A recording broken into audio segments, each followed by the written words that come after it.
All right, we now welcome on somebody we're really excited to bring on the show today. He's a Manchester City goalkeeper and also a U.S. national team goalkeeper. It is Zack Steffen. Thanks for coming on today, Zack. No problem, guys. Thanks for having me on. So to start off, I mean, now quarantine kind of has ended, like soccer's back on. But back in March when it all started, we all had time on our hands. I mean, personally, like I was like out exercising a lot, and I even like started this podcast with Curtis. So did you kind of take this time to focus on yourself as a person or more as a soccer player? A little bit of both. I would say I was out in Germany in Dusseldorf with my sister, my little sister. She was out there living with me last year. So when that happened, she and I had a lot of time, extra time together. I had some knee injury, so I was trying to get that healthy, and then just she and I were honestly just playing a lot of Warzone, and then just trying to get outside. And the weather in Germany at the time was really beautiful ever since lockdown, so we were trying to get outside and walk, just to get some exercise and kind of keep our mental state intact. Yeah, I was studying abroad in Germany in the spring. I was in Berlin, and they're all saying like, "Oh, in the springtime the weather's so nice." Like, but I had to leave in March, so I never really got to experience that. So I was kind of That's unfortunate. upset about that. Yeah. Yeah, Um. I was supposed to no- go to Germany too, but I got canceled because of Corona. Ugh, yeah, this year's been tough. yeah. When you first transferred to Manchester City, were there any like players or coaches that really reached out to you and made you feel like really uncomfortable or like you were home? Uh, I mean, they're for in terms of city. Yeah, or like just the Like, club, like in general. yeah, no, the club is honestly amazing. The player care team that they have, and just the staff and the players really make you feel at home. And they're definitely, yeah, they're there for the player, at all times. Whether that's finding an apartment, getting a car, setting up a bank account, doing a phone stuff, TV, Wi-Fi, all that stuff. I mean, I really didn't have to do anything, and they really take care of that all, for you, just so you can really come in here, feel, as comfortable as possible, and just really focus on the football, over here, which is nice. Is it kind of tough to make friends with the players on the team? I feel like generally Europeans are more kind of serious and uptight. Americans are more easygoing. And then being the fact that you're like kind of the only American over there, do you find that it's tough too? I would say it's tougher because we don't have a preseason. We had about a week. I was in training with them for 2 weeks before we had our first game, so it was a quick preseason. And usually in the preseason you have a couple games, and you're able to kind of have some off time and kind of bond with those guys. And unfortunately, because of COVID, we didn't have that. So that was a little bit of tough. That was a little tough. But after a couple of weeks, about a month and a half, you really get to know your guys, and you have a bunch of trainings, a bunch of games. So getting games for me, really helped me settle in with the guys. And yeah, it's obviously just a process. But I mean, I would say the English players and Spanish players they're pretty similar to Americans, in that sense of they're very laid back, and obviously are focused on football, but also like to enjoy life. Mm-hmm. Yeah. I know you were at before Man City, you were at Columbus Crew, right? How would you like explain like the biggest, like what is the biggest difference between playing for Columbus Crew and now being at Man City? The speed, the football knowledge really is the football knowledge is what I'd say. How they play the game, and just making the right pass, the right touch, the right movement, the right decision in a split second is definitely, probably the biggest. How has it been like trying to make friends? Like, are you close with any of the like the Man City players? Like how you were close with any of like the Columbus Crew players? Like, do you have like a best friend on the team? Not yet. But I've only been over here I've only been with them for what, a month and a half now, around there. So I mean, friendship is a process on both sides. So there's definitely guys that I talk to a lot mostly. But I mean, the camaraderie within the team is pretty good right now, which is surprising with how this year has gone and how busy they've been, and they didn't really get a break. They've done a good job of kind of bringing in the new guys into the team and welcoming us. Yeah. I watch videos of like Mendy, and he's just like he looks like a complete joke. So he's always like clowning around doing training and stuff like that. Yeah, no, there's Ben. Yeah, Ben's a little bit of a clown, but he's a hard worker. He's a great dude, and definitely a good, fun guy to have on the team. Good spirit. What's training like? Is it just very, very competitive, or just what is it like the vibe at training? Yeah, it's competitive. It's focused. There's definitely lots of laughter as well, and smiles, and you can't always be so serious. I mean, this is a job. Obviously, it's a job, and it's serious, and there's pressure and all this stuff. But you got to enjoy it, and it's football, so you're out there playing a game that you love. So there's definitely some happiness out there. But yeah, it's very focused, very sharp, very very quick. You just gotta always stay focused and stay on. If you could use one word to describe the training, like just the average training session, what word would you say?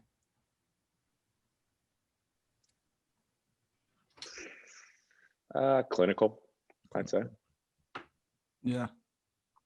Wait, when you first joined Man City, or like was there like an initiation? Because I know like some clubs, like the young guys, when they come in, they like do something crazy, like they shave their entire head and just leave like one patch like in the back or like the front. Did you have to do anything like that? I did that whole shaving thing at no, where did I do that? That was somewhere. But no, they don't. On all the teams I've been, I haven't done something like that. We usually just do singing, Yeah. which is pretty embarrassing. But it's also so fun. It's such a team bonding thing. But we usually do that in preseason, but we didn't have a preseason. And we've yet to stay at a hotel overnight, really. So we haven't had the opportunity to kind of initiate the new guys and welcome the new guys. But I mean, I'm looking forward to that time. But I also get nervous and don't like to sing in front of all those guys because I don't have a great voice. What's your go-to like song like for the next initiation? Like what are you gonna sing? I don't know yet. I've got actually a little list of just some like throwback classics that are like easy to sing that everybody would know.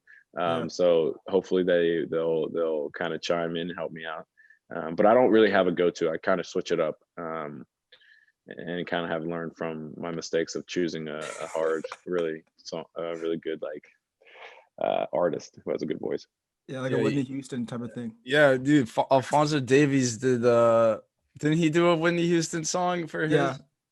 Really? Why would you choose to do that? That's like, yeah, that's tough. Dude, those high notes are awful. Yeah, no chance. No chance. So in training, who's the player that sticks out the most to you, that impresses you the most, that might not be obvious to like just the average fan? At first I was gonna say Kevin De Bruyne. No. I mean, I don't know. That's tough, man. Gundogan's amazing, so smooth on the ball and just reads the defense so well. And I'd probably say Gundogan. Yeah. Also, I know that there's also two other Americans that just signed for Man City, Rose Lavelle and Sam Mewis. And I know you kind of said in another interview that you haven't talked to them at all, but I saw that on your VOYCENOW, your foundation, that they donated jerseys. Have you guys hung out at all or talked at all now? Yeah, no, we've been. I've been talking to Sam here and there, and they both helped in the last little fundraiser we did. And Sam's been really good with working with VOYCENOW ever since we started up. But we haven't connected over here yet. It's tough with all the games, and they've had a couple long weeks, and then we had a couple long weeks, and sometimes when you get home from training, you just want to relax and shut down and get it away from everything. But I think in the next week or so, we're gonna really try and all go out to dinner or get together. Nice. That'll be cool. I mean, you're from like you said, like Westchester area, right? You went to downtown West. Yeah, from downtown. Yeah, downtown. Like I mean, obviously as a product of like a college like soccer system, like what do you think is like wrong with like the whole college system, the college soccer system? I guess. Yeah, I would say that the season's too short. It's got to be all year round. That's the main the main issue. So if they change that, then maybe it'll have a longer future. But I mean, the best players now are either coming to Europe or they're signing with MLS teams. Yeah, it's tough. All right, now a little spin zone. What do you think about the system? The like college system is good. What do you? Is there anything from it that you can think that kind of has given you the upper hand against your counterparts at Man City? I had my counterparts at Man City. No, no. But I mean, I would say that for me, I got a lot of games in a short amount of time, which was good. And yeah, just living on your own and bonding with a new team and getting to know how to work with all those guys at such a younger age. I mean, yeah, that was big for me. What was your first reaction? Like, I mean, obviously as a kid or a young guy coming from Maryland and then going to Columbus Crew, like having like the option that Manchester like City, like one of the biggest clubs in the world, to have an interest in you and want to buy you. Like, how did that feel at that time? Yeah, man. I mean, it was surreal. At first, yeah, when my agent called and said that they were interested, I was like, "What?" And because I mean, I've been watching them and watching the Premier League ever since I can remember. So yeah, when that was all happening, I mean, it was just a dream come true, surreal, crazy. And then when it actually went down and I got to come over here and check everything out and sign and all that, it was yeah, really special, and really motivational. What's the biggest thing you miss from like the Philly area? Is it? What'd you say? Like Other than my home. family, I would say, I mean, Philly cheesesteak, of course. Yeah. But then I would just say like where I live, there's like all these back roads and it's beautiful. England actually has a lot of back roads that are not back roads, but like country roads that are beautiful. But there's this one lake that we all go to, Marsh Creek, and you just could go out there, canoe, and just kind of chill out there, fish a little bit. That's definitely one thing I miss. Where's your go-to like cheesesteak like location in Philly? I don't have one, honestly. I mean, I've been to a lot of them, and mostly when I was kind of growing up, my family would always take me there. And I try and go to some when I go home.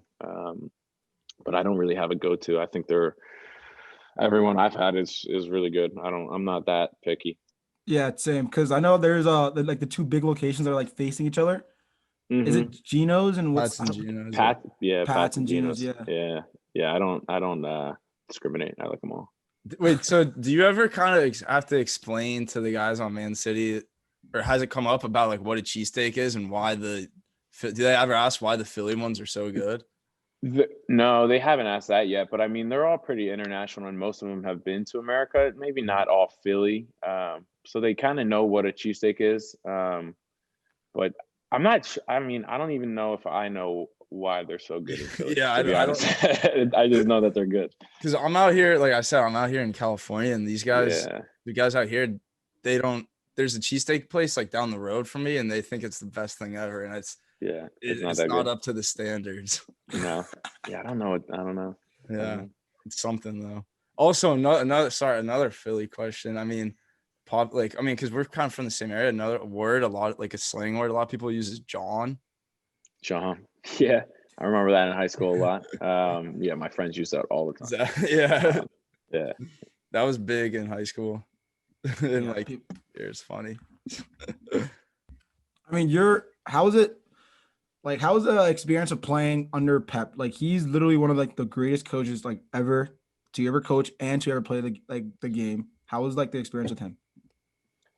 Yeah, I mean, it's been cool. It's been weird, to be honest, just because we haven't had. Usually, I would have been like, what is it, mid-October now? I would have been Mhm. 3, like 3.5 months into it now, and I would have had more of a understanding of how he works and everything. But it's only been a month and a half now because of COVID, maybe 2 months at max. So it's been obviously cool, surreal in the beginning.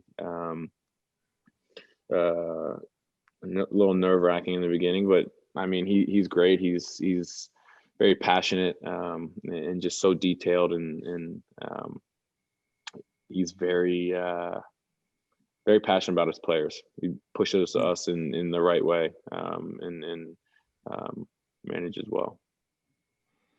How would you say your first like what did you play? Was it the EFL, the Yeah, EFL Cup that you Carabao, played in? Yeah, the Carabao. Carabao. Like Yeah. how was that experience like playing for that, like playing during that game? Yeah, it was awesome. I mean, it First wasn't start, right? as yeah, first start. I mean, that was my first game in like 9 months because of my Yeah. knee injuries. So that was really big to get back out there and get that confidence and get that game again. But at the same time, it felt like a very serious preseason game because there's no fans, there's no chants, there's no passion behind the fans and all that screaming and yelling. Just when you're playing out there and you got some time to kind of take it all in. I remember just saying like how awesome would this be if the stadium was full with fans. Yeah. But no, it was awesome to get the game in, get that confidence, like I said, and get those minutes. Yeah, because you were, I mean, like you're sitting behind Ederson. He's crazy. Like I know he's crazy with his feet. Like he could ping like 80-yard passes from his goal. Like Yeah, he's has got he some taught you thick legs. has he taught you like any method or like any strategy like how to do that or be better with your feet? Uh, I mean, we're working on it. But I mean, he's just like naturally gifted with that. I mean, it's also technique based.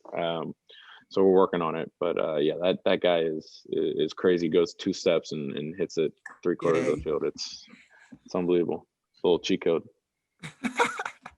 yeah, for sure. He's very technical. Yeah, I As think I mean yeah, you can go. as a manager, what does Pep look for in a goalie really? Because I know he likes building on the back, so I feel like that's a big thing. Is that really the like only thing, somebody who's good with his feet as well, or is there more to it?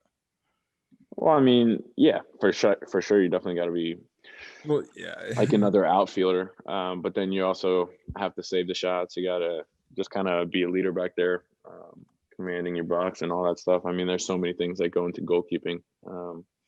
So he expects all that, and then on top of that, he expects you to be, yeah, good with your feet, so we can keep the ball. Yeah. So kind of speaking of being a leader, moving on now to the more US stuff. I feel like this now we're kind of a new age for the national team. There's a lot of young players up and coming, like young guys like 22 and younger. You're 25, so you see yourself as a lead, like somebody leading these younger guys through the next few competitions. Yeah, for sure. Yeah, I think the being over here with Man City gives me confidence to be a leader as well. I've been around the national team now for a couple of years, and I mean for a goalkeeper, I see the whole field, so I can be their support, somebody to lean on, and then yeah, I definitely see myself as a leader. But I would also say that we have a lot of strong and talented and youthful leaders on that team, like Wes, Christian, yeah, Tyler Adams. There's a lot of guys that really push themselves and each other, which is good. Yeah, I saw you guys have. I mean, the U.S. has about like 10 guys now that are going to be playing in Champions League like this coming season. So I'm guessing you guys have huge goals for like the U.S. men's national team for this year, then, or for next year. Like, Mhm. what would you say like some of them are?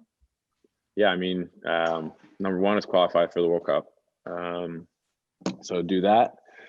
That's really our first and main goal. And under that, there's obviously other little goals that we have set as a team, individually, and then as a team. But the main goal is to be in that World Cup. Yeah. So, I mean, yeah, you saying qualify for the World Cup's biggest one, and clearly we didn't do that a few years ago. What do you think is the biggest change that has happened that you think will definitely have an effect on qualification? Is there anything? Besides COVID, not, yeah. I mean, I would say COVID. I mean, all these teams now are having these international camps right now, and ours was canceled. And these are times where we need to be together. We need to be training. We need to get used to each other on the field, and then we have a good bond off the field, but on the field is where it really counts. So it's unfortunate in that we're missing this camp and missing these games. Hopefully the November camp in England happens and we're able to play those games because that's really what we need right now. Do you think like the new players are, well, like not the new players, but the younger guys that are moving up from like the U23s or even like the U20 teams, like do you think that they play like a major role in like qualification for the World Cup? Yeah, I mean, we need everybody, all hands on deck, and they gotta know the system that we want to play as well. You never know what happens with the main team, and the youth is always the future. So we always want them to be with us and connected to us and with us. So yeah, they're potentially going to play a huge role for us with us. Is Greg Berhalter, is he pretty adamant about his players playing over in Europe? I mean, we had Jonathan Lewis on a few weeks ago, and he was saying, he jokingly said that like we said what his last communication was with Berhalter, and he's jokingly said, "Oh, he told me to go play in Europe." But is he pretty adamant about getting you guys over there and playing? I would say he wants the best for his players and for the team. And we all know that's coming over to Europe and playing here. So he's definitely one to push his players as well, and challenge them. So yeah, I would say he definitely, this is where the best leagues are, the best players. So, and that's how we're gonna really get to the next level as a national team is to play with the best and compete against the best in the best leagues.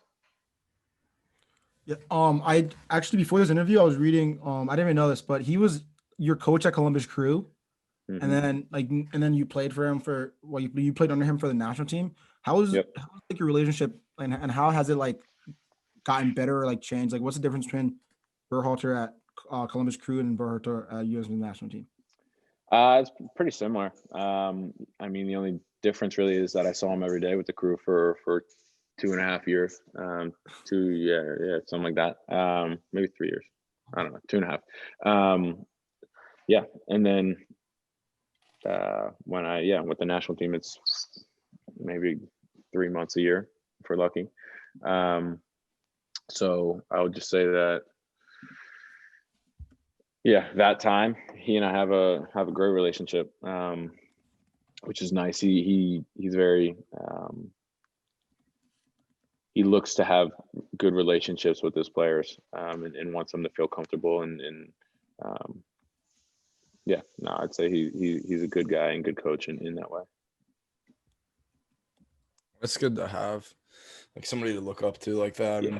Yeah, no, it is. Sure. Someone that pushes you on the field, but then someone you can go and talk to about shoes or music or something off the field. It's nice.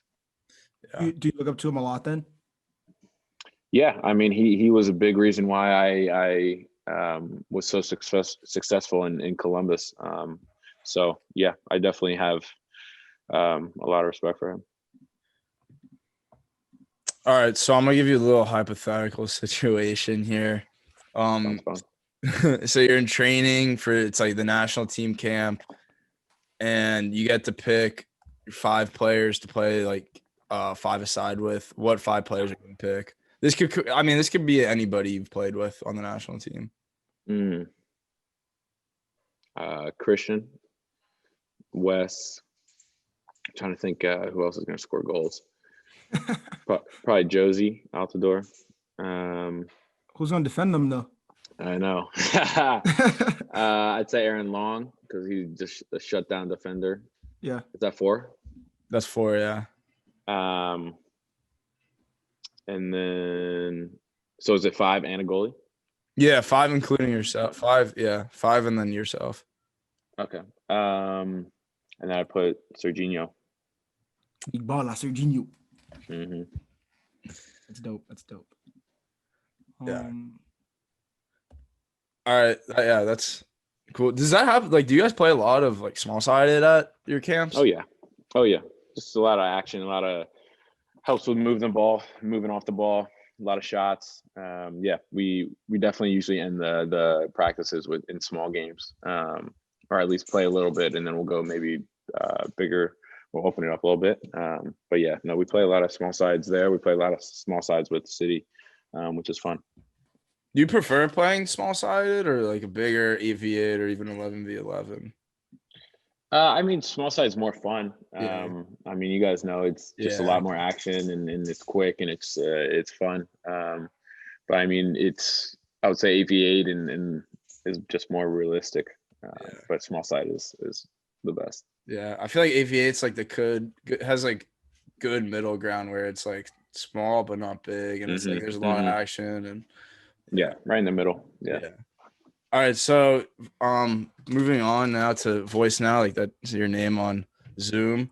I know it's something you started over quarantine. I think in June. Yeah.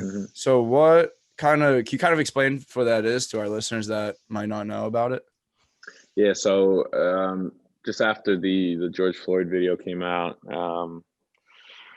I knew that I really just had to step up and do something that was gonna promote change. So I got together with Alex Canale, my good buddy from Maryland, and then Columbus, good buddy and teammate, former teammate, and so we came together and asked ourselves how we're gonna help. And so we came up with VOYCENOW and just bringing together all athletes of all different sports together, kind of on one platform, one community, that want to help give back to disadvantaged communities. So we're working with a lot of athletes, just trying to make the U.S. and hopefully the world in the future a better place. And right now we're focusing on just raising money and then giving the families that are really struggling with COVID, and the kids who are struggling with schooling with COVID, whether they need Wi-Fi or they need a book for school or a laptop because everything's virtual right now. We're working with the Boys and Girls Club of America to get those kids and families those resources so that they can continue to do online schooling, because education is pretty much the biggest disparity. Yeah, they're very the Black communities are very oppressed in that way. Yeah, it's good to see professional athletes like yourself and other people in it using their platforms to create meaningful change. So that's really great to see. Yeah, thanks. I mean, it's what we got to do. I mean, we all use it for our own personal gain, and for a lot of people, it does a lot of good. So just imagine if we could kind of come together and stay united and do it all together for the people who aren't as successful and have all those resources for us as us. What can the average listener, well, the people that are listening right now, do to push for this organization? Yeah, that's a good question. I mean, one, they can just honestly, if you're interested, they can just hit us up and we can definitely talk about how we can go forward and work together. But 2 is vote. And just get educated.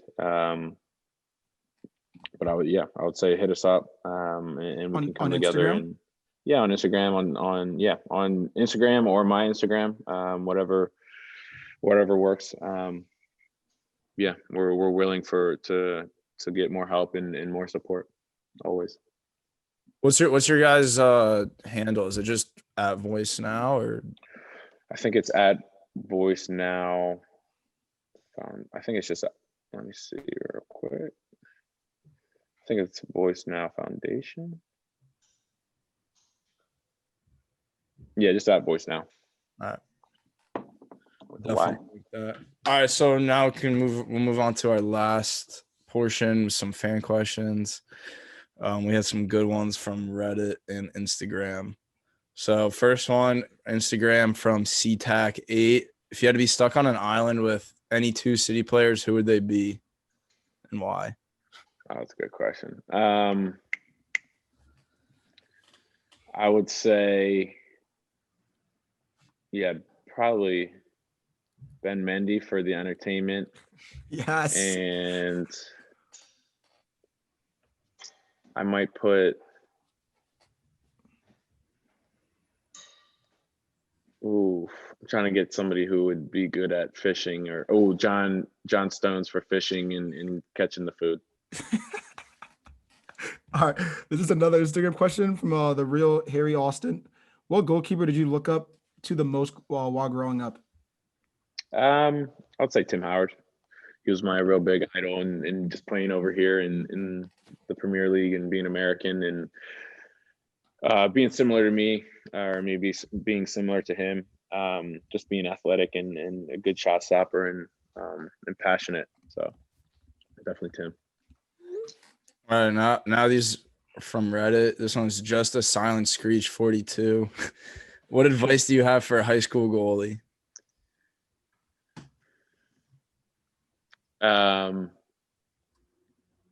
If you're trying to make it professionally, I would say trying to find an academy team where you can play those higher level games every weekend, and just to train hard and watch YouTube videos on goalkeeping and goalkeeping training of the professionals. That's what I did growing up.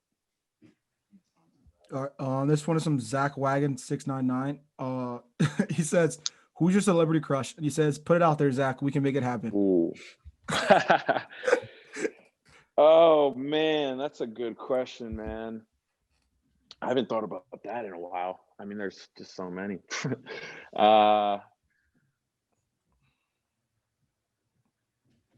Dylan, who's my celebrity crush?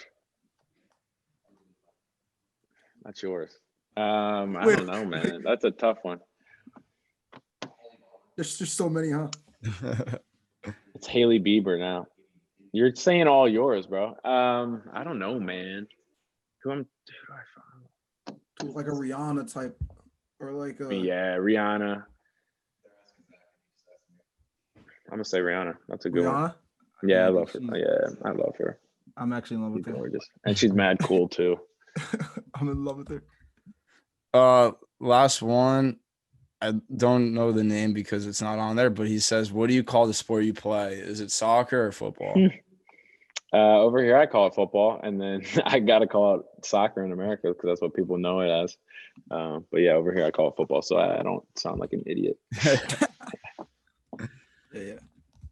All right, man. Thanks a lot for taking the time coming on. Yeah, no problem. Today. We really appreciate it. No problem. I'm glad we could get it in. Yeah. And wishing you the best of luck in the future and the rest of the year at City. Thanks, bro. Thanks, guys. I appreciate it. You guys take care and get that schoolwork done.